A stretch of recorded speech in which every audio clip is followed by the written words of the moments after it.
The migrant surge at the border, another big issue coming up at today's hearing. Take a listen.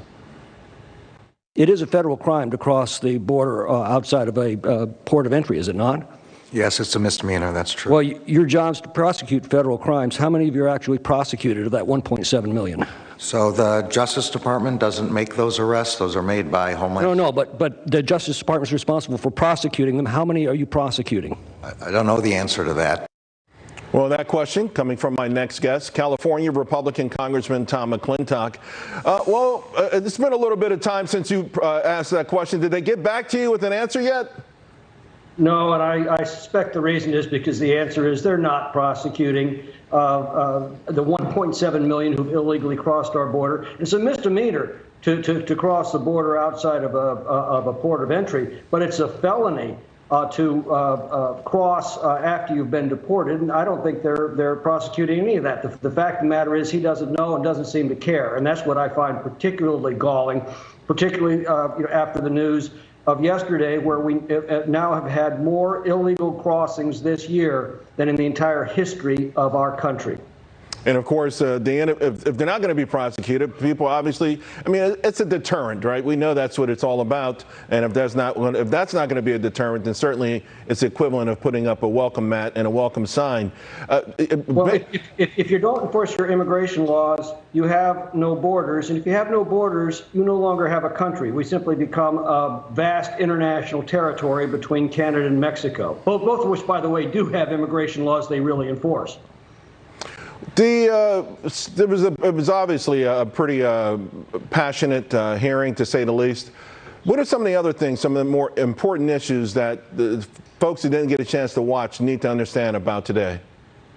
Well, he seemed to be totally disconnected from reality. He knew nothing about the storming of the Interior Department here in Washington a few weeks ago, or the Loudoun County father who was arrested as he protested the Board of Education covering up the rape of his daughter. He didn't know about the president's executive order that forbids ICE from enforcing court-ordered deportations. He knew nothing of the prosecutions for illegally crossing the border or hiring illegal aliens, which is also unlawful under federal law, or overstaying visas.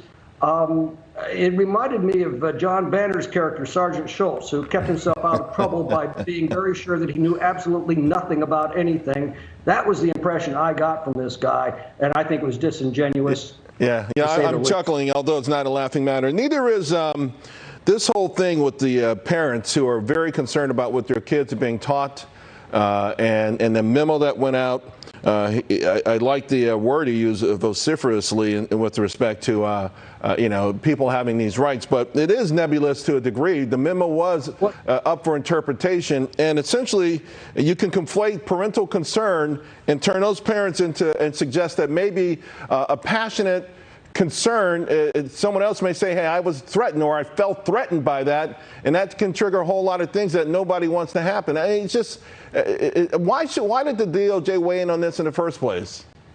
I think for the same reason the IRS under Obama went after the Tea Party 10 years ago, to intimidate people from joining in, to chill speech that they don't agree with. Here's the basic problem. The Attorney General says, well, don't worry, we're only talking about violence or the threat of violence. Right. But the parents I've talked to are concerned if they even go to a school board meeting and a fight breaks out, suddenly, in the middle of the night, they're going to get a knock on the door from the FBI or see their house surrounded by a SWAT team. Sure. That's happened with a lot of folks who came to Washington on January 6th just to hear the president speak, and now been hunted down because a group decided to storm and break into the Capitol building. We're getting tight here on time, but I have to squeeze this in. Breaking news: the vote on holding Steve Bannon in contempt.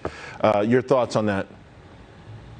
Well, the Congress's authority to subpoena is there's no check on it. If any other subpoena, a prosecutor has to go to a court, show probable cause to believe that a crime has occurred, then they get the subpoena. Congress doesn't have that sort of a check. So that's why its investigatory powers are very limited. It's limited to oversee the operations of federal agencies. It has the authority to investigate matters to inform its own legislative powers. But the courts have consistently ruled Congress has no authority to investigate criminal matters or to investigate just for the sake of investigating, to find out who did what to whom. And that's what the members of this committee have said they're doing. It's clearly beyond Congress's constitutional authority, and I'm sure it'll get thrown out in the courts. Representative McClintock, thank you very much. Appreciate it.